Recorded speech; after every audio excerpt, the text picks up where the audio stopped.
تو وہ تب بھی اس کے ساتھ برا نہ کرے۔ اللہ کے رسول میں نے اپنی عزت کا صدقہ کر دیا ہے۔ کیسے؟ لوگوں کے پاس پیسہ ہے، دولت ہے، مال ہے، وہ صدقہ کر کے اللہ کے ہاں عزت والے زیادہ بنتے ہیں۔ میرے پاس پیسہ نہیں تو میں نے اپنی عزت کا صدقہ کر دیا۔ اللہ کے رسول مجھے کوئی گالی دے تب بھی میں اللہ کے لیے چپ رہوں گا، مجھے کوئی برا بلا کہے اللہ کے رسول تب بھی میں اللہ کے لیے خاموش رہوں گا، میں نے اپنی عزت کا صدقہ کر دیا ہے۔ اللہ رسول اللہ صلی اللہ علیہ وسلم نے فرمایا تو نے جنت کو پا لیا ہے۔ کیا کہنا ہے؟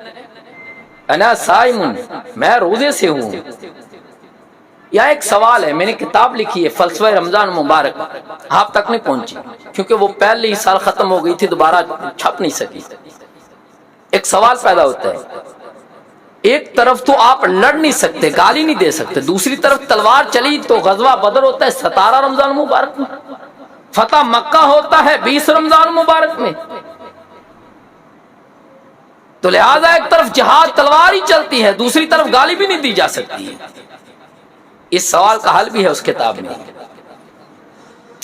لیکن ہم آگے بڑھیں گے۔ آگے فرمایا نبی علیہ الصلوۃ والسلام فرما رہے ہیں، اس ذات کی قسم جس کے ہاتھ میں محمد صلی اللہ علیہ وسلم کی جان ہے، روزے دار کے منہ کی بو اللہ کو کستوری سے بھی زیادہ پسندیدہ ہے۔ آئے آئے، جو اللہ اتنی محبت کرتا ہو، ایمان سے بتاؤ اس سے نفرت بنتی ہے، اس سے دوری بنتی ہے، اس سے کنارہ کشی بنتی ہے، اس کی بغاوت بنتی ہے، اس کے سامنے اکڑنا بنتا ہے۔ اللہ تو 5 وقت اذان ہو اور رب کی طرف بلایا جائے اور ہم اکڑ کے کھڑے ہو جائیں اور ہم کسی بھی چیز میں اللہ کو آگے رکھنے والے نہیں ہیں نا، ہم تو اپنی انا کو آگے رکھنے والے، ہم تو اپنے رسم و رواج کو آگے رکھنے والے، ہم تو اپنے طریقے جو واردات ہے جو معاشرے میں ہم تو اس کو آگے رکھنے والے، ہم اللہ کو آگے رکھنے والے ہے ہی نہیں ہیں، نہ اس کے رسول کو۔ ماں کتنی محبت کرتی ہے، آپ کے منہ سے بدبو آئے ماں بھی کہے گی پیچھے ہٹ جا تیرے منہ سے بدبو آ رہی ہے، وہ کیا کمال ہے، کتنی محبت کرتا ہے، کہتا ہے بندے جو تیرے منہ سے بو آ رہی ہے، رب کعبہ کی قسم ساری کائنات کے انسان کہیں گے تیرے منہ سے بدبو آ رہی ہے، میں رب کہتا ہوں تیرے منہ سے بدبو نہیں بلکہ مجھے تو کستوری کی خوشبو آ رہی ہے۔ اس اللہ سے دوری بنتی ہے، اللہ نہیں بنتی، اس کریم اللہ سے دور بنتی ہی نہیں ہے بھائی، کہ ہم اس سے دور ہٹ جائیں، اس سے ہٹ کر کے جیا ہی نہیں جا سکتا، نہ زندگی میں مزہ ہوگا نہ زندگی کے اندر سکون ہوگا، اس سے ہٹ کر سکون مل ہی نہیں سکتا۔ آگے فرمایا روزے دار کے لیے 2 خوشیاں ہیں، ایک کیا، جب وہ روزہ افطار کرتا ہے تب اس کو خوشی، افطاری دی نہیں، تسی کاش کی منطق تھوڑا ذہن رکھتے ہوں تو انہوں پتہ چلتا۔ اب دیکھو دسترخوان لگا ہے،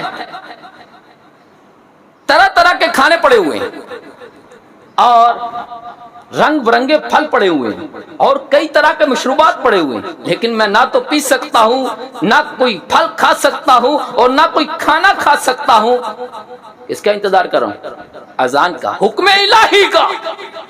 مومن کھانے کو اور خوشی نہیں کرتا بلکہ کہتا ہے جب حکم الہی ہوگا 1 سیکنڈ کی تخیر نہیں کروں گا، اسی وقت اللہ کا حکم مانوں گا، اس کی خوشی ہے اس کی، کہ اس کے حکم ماننے میں تخیر نہیں، یہ بات ہے۔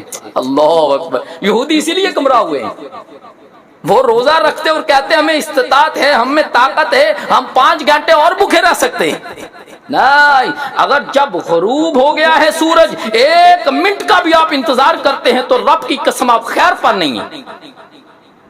رسول صلی اللہ علیہ وسلم نے فرمایا میری امت اس وقت تک خیر پر رہے گی جب تک افطاری میں جلدی اور سحری میں تاخیر کرے گی۔ افطاری میں جلدی کا کیا مطلب ہے؟ یہی مطلب ہے کہ وہ حکم الہی کا انتظار کر رہا ہے، کب میرے رب کا حکم ہو اور میں اس کے حکم کو پورا کروں، نہ کہ حکم کی عدولی کر کے 1 منٹ کی تاخیر کروں۔ یہ خوشی ہے اس کو، اللہ کا حکم ماننے کی خوشی ہے۔ اللہ اکبر۔ اور دوسرا، جس دن وہ اللہ سے ملے گا روزے کی حالت میں، تب اس کو بہت خوشی ہوگی، اور محبوب کا چہرہ دیکھنے کے بعد خوشی کیوں نہ ہوگی؟ جب جنت کی ہر نعمت ہیچ ہو جائے گی اللہ کو دیکھنے کے بعد، ذرا ایمان سے بتاؤ اس کو دیکھنے کے بعد کیوں نہ خوشی ملے گی؟ اس کی بنائی ہوئی کی خوبصورت چیز کو دیکھ لے تب انسان کا دل حشاش بشاش ہو جاتا ہے، آنکھیں چمک اٹھتی ہیں۔ تو جب خود انسان اس کو دیکھے گا تو تب خوشی کیوں نہ ہوگی؟ اللہ اکبر۔ جو اس حدیث سے میں نے بات لینی تھی وہ یہ ہے کہ روزہ تمام عبادات کے اوپر ایک خاص اہمیت رکھتا ہے۔ وہ خاص اہمیت کیوں رکھتا ہے؟ فرمایا اس لیے کہ تمام عبادات کی جزا جو ہے وہ فرشتے لکھتے ہیں اور فرشتے دیں گے۔ اللہ فرماتے فَإِنَّهُ لِي وَأَنَا أَجْزِي بِهِ، روزہ میرے لیے ہے تو اس کی جزا صرف میں رب دوں گا۔ اس کی وجہ پتہ کی ہے؟ منطق کیا ہے اس میں؟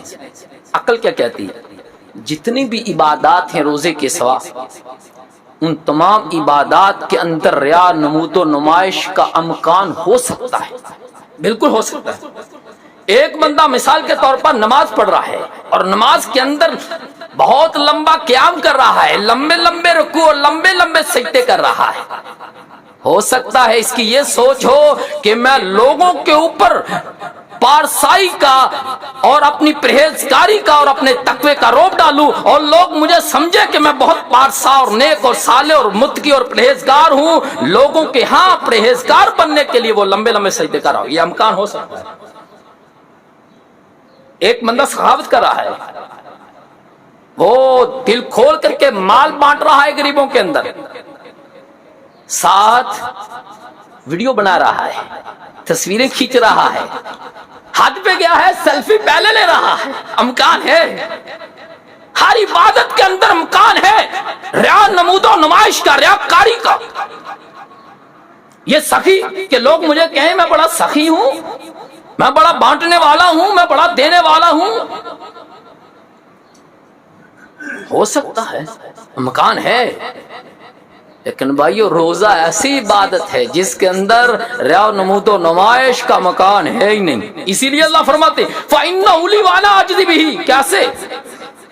ایک بندہ فل گرمی ہے، حدت اور شدت کی گرمی ہے، ایک کام سے آیا، دوپہر کا وقت ہے، یہ نہانے کے لیے اپنے آپ کو تبرد دینے کے لیے واش روم میں چلا گیا ہے۔ اب اس نے جب ٹوٹی کھولتا ہے یا شاور چلاتا ہے تو اس کے بدن پر ٹھنڈا ٹھنڈا پانی پڑتا ہے، پیاس انتہا درجے کی ہے، اور واش روم آج کل ٹیچ واش روم ہے، کمرے کے اندر واش روم ہے، کمرہ بھی بند، واش روم کا دروازہ بھی بند، دیکھنے والا کوئی نہیں۔ اب رب کعبہ کی قسم یہ بندہ حلق کے نیچے گھوٹ جتنے چاہیں گھوٹ اتار سکتا ہے، لیکن یہ اتارتا نہیں ہے، ایک گھونٹ جرأت نہیں ہے اپنے حلق کے نیچے اتار لے اور لوگوں کے سامنے روزے دار بن کر کے اپنا سارا دن گزار لے، ایسا نہیں کرتا ہے۔ اسی لیے فرمایا فَإِنَّهُ لِي وَأَنَا أَجْزِي بِهِ، کیونکہ یہ واحد عبادت ہے، یہ ریا و نمود و نمائش سے پاک ہے۔ اسی لیے اللہ فرماتے ہیں جب اتنی خالص عبادت ہے تو اس کا جزا میں خود اللہ دوں گا، اور جب اللہ اس کا بدلہ دینے پر آئے گا تو اپنی شان کے مطابق دے گا۔ اللہ، یہ کیا کمال ہے روزے یار، روزوں میں فلسفہ اور حکمت ہے، یہ یوں ہی نہیں ہے۔ اللہ اکبر۔ آئے ذرا وہ حدیث دیکھتے ہیں کہ جب اللہ بدلہ دینے پر آئے گا روزے دار کو تو اپنی شان کے مطابق بدلہ دے گا۔ وہ حدیث کیا ہے؟ بخاری شریف ہے، کتاب الصیام ہے، حدیث نمبر 1896، حدیث کے راوی حضرت سعد رضی اللہ تعالیٰ عنہ۔ حدیث یوں ہے، ان سہل رضی اللہ تعالیٰ عنہ عن النبی صلی اللہ علیہ وسلم قال ان فی الجنت بابا یقال له الریان يدخل منه الصائمون لا يدخل منه احد غيرهم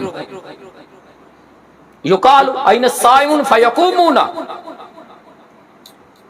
لا يدخل منه احد غيرهم فاذا دخلوا اغلقوا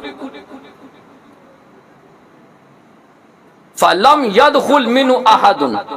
حضرت رضی اللہ تعالی عنہ فرماتے ہیں کہ رسول اللہ صلی اللہ علیہ وسلم نے فرمایا کہ جنت کا ایک دروازہ اللہ نے باب الریان بنایا ہے جس سے صرف روزے دار گزریں گے، اور اللہ کل قیامت کو فرمائے گا کہاں ہے روزے دار؟ روزے دار کھڑے ہوں گے، اللہ فرمائیں گے اس دروازے سے گزر جاؤ، پھر دروازہ بند کر دیا جائے گا، پھر کوئی اور نہیں گزرے گا۔ اللہ اکبر۔ تو اس حدیث سے روزوں کی اہمیت کا پتہ چلا کہ روزے دار کے لیے اللہ نے جنت میں ایک اسپیشل دروازہ، ایک ڈور بنا کر کے رکھا ہے، جس ڈور کا نام ہے باب الریان، صرف اس سے روزے دار گزریں گے۔ اب اگر ہم دیکھیں، ذرا غور کریں، جب رمضان المبارک کا مہینہ آتا ہے، وہ لوگ جو سارا سال مسجد میں دکھائی نہیں دیتے، ہم میں سے کچھ ایسے لوگ ہوتے ہیں جو رمضان مبارک میں مسجد میں دکھائی دینا پڑتے ہیں، اور ان میں سے بھی کچھ ایسے ہوتے ہیں کہ جو پہلے 10 دن، 8 دن، ہفتہ یا 15 دن بڑے جوش و خروش سے اور بھرپور انداز سے ہوتا ہے، جب فوراً اذان، فوراً مسجد میں پہلی صف کے نمازی نظر آ رہے ہوتے ہیں۔ جیسے ہی 10 دن گزرتے ہیں، 15 دن گزرتے ہیں، نماز میں سستی، حتیٰ کہ جب مہینہ گزرتا ہے تو یہ پھر ہو جاتے ہیں۔ پھر وہی مسجد کے 4 نمازی جو شروع میں تھے وہی اب ہیں۔ تو لہذا حدیث میں آتا ہے کہ روزوں کی، رمضان مبارک کے مہینے کی یہ برکتیں ہیں، یہ اس کی رحمتیں ہیں، اور روزے رکھنے والے کے اوپر اس کی یہ برکتیں اور اس کی یہ فضیلتیں اور رحمتیں اس پر ہوتی ہیں۔ لیکن ہم دیکھتے ہیں کہ ہم پر روزوں کے کوئی اثرات ہی نہیں نمودار ہوتے، جیسے ہم روزوں سے پہلے تھے ویسے ہی رمضان مبارک کے بعد ہیں۔ جو عادات پہلے تھی وہی عادات بعد میں ہیں، جو ہٹ درمی ہماری پہلے تھی وہی بعد میں ہے، جو بد اخلاق پہلے تھے وہی رمضان کے بعد ہے، اگر زانی تھے جو پہلے تھے وہی بعد میں ہے، گانے سن رہے تھے پہلے بھی سن رہے تھے بعد میں بھی سن رہے تھے، کوئی چینجنگ نہیں آئی۔ رمضان مبارک کے مہینے کے اثرات جو ہیں، جو رحمتوں اور برکتوں کے، وہ ہم پر نظر نہیں آتے ہیں، جبکہ حدیث میں آیا ہے کہ رمضان مبارک کے روزے رکھنے سے یہ برکتیں ملتی ہیں، یہ رحمتیں ملتی ہیں، لیکن ہم پر نمودار ہی نہیں ہوتی۔ نمودار کیسے ہوں؟ یاد رکھو، ہم اس شرائط کے ساتھ روزہ ہی نہیں رکھتے جو اس کی شرائط ہے۔ بھائی ہر چیز سے کچھ، آپ جس چیز سے کچھ حاصل کر رہے ہیں اس کی کچھ شرائط ہیں۔ مثلا نماز کی شرط کیا ہے؟ وضو ہوگا تو نماز ہوگی بھائی۔ اسی طرح رمضان مبارک کے روزوں کو، اس کی رحمتوں اور برکتوں کو حاصل کرنا ہے تو اس کی کچھ شرائط ہیں، وہ شرائط حدیث میں بیان کی گئی ہیں۔ آؤ ذرا دیکھتے ہیں۔